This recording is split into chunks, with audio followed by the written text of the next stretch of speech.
Hello மக்களே! எல்லா பேரும் சேஃபா இருப்பீங்கன்னு நெனைக்கிறேன். நீங்க ரெகுலரான சினிமா அப்டேட்ஸ் ஃபாலோ பண்ணணும்னா, மறக்காம நம்ம சேனல சப்ஸ்கிரைப் பண்ணிக்கோங்க. அப்பதான் உங்களால ரெகுலர் சினிமா அப்டேட்ஸ் எல்லாம் டான் டான் டான் ஃபாலோ பண்ணிக்க முடியும். சரி, இப்ப நம்ம ரொம்ப டைம் வேஸ்ட் பண்ணாம நியூஸ் என்னன்னு சொல்லி பார்க்க ஸ்டார்ட் பண்ணலாமா? தளபதி 68 இந்த படத்தோட டைட்டில் பத்தியும், இந்த படத்தோட ஸ்டோரி பத்தியும் நான் ரொம்ப நாளா சொல்லிக்கிட்டு இருந்தேன். கடைசியில நான் சொன்னது தான் நடந்திருக்கு. அதாவது என்னன்னா, தளபதி 68ஓட போஸ்டர் டிசம்பர் 31 இல்ல ஜான் 1 2 நாள் ஏதாச்சும் ஒரு நாள் ரிலீஸ் பண்ணுவாங்கன்னு சொல்லி சொன்னேன்.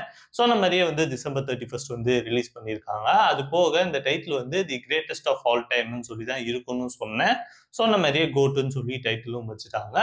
எல்லாமே நம்ம சொன்னது தான் நடந்திருக்கு. ஆனா இன்னும் ஸ்டோரி கன்ஃபார்ம் ஆவல. இப்ப ரீசென்ட்டா ஒரு சில கேங் லூப்பரோட கதை ரீமேக்ன்னு சொல்லி சொல்றாங்க. இன்னொரு character Jimmy man, will Smith படம் இருக்கும்ல. சோ அந்த படத்தோட ரீமேக்ன்னு சொல்றாங்க. இத எத வச்சு மேட்ச் பண்றாங்கன்னா, போஸ்டர்லயே உங்களுக்கு தெரிஞ்சிருக்கும். டி8 டெக்னாலஜி யூஸ் பண்ணாங்க. ஒரு யங்கர் விஜய் வருவாங்க, ஒரு வயசான விஜய் வருவாங்கன்னு சொல்லிட்டு 2 விஜயும் இந்த படத்துல இருப்பாங்க. சோ அத பேஸ் பண்ணி அதுல நல்ல ஹிட்டான படங்கள் என்ன? லூப்பர், ஜிம்மி மேன், அதுக்கப்புறம் வேற ஏதோ ஒரு படம் இருக்கு. சோ இந்த 2 படமா இருக்கலாம் வாய்ப்பு இருக்குன்னு சொல்லி அடிச்சு விட ஸ்டார்ட் பண்ணிட்டாங்கன்னு தான் நான் நினைக்கிறேன். ஏன்னா யங்கர் வெர்ஷன்னா ஜிம்மி மேன் நல்லா இருந்துச்சு. அதுக்கப்புறம் லூப்பர் நல்லா இருந்துச்சு. ஆனா 2மே வேற வேற கான்செப்ட். ஆனா யங்கர் வெர்ஷன், ஹீரோவோட யங்கர் வெர்ஷன் காட்டுவாங்க. சோ அத பேஸ் பண்ணி தான் நம்ம ஊர்ல அடிச்சு விட்டுக்கிட்டு இருக்காங்களோ என்னமோ தெரியல.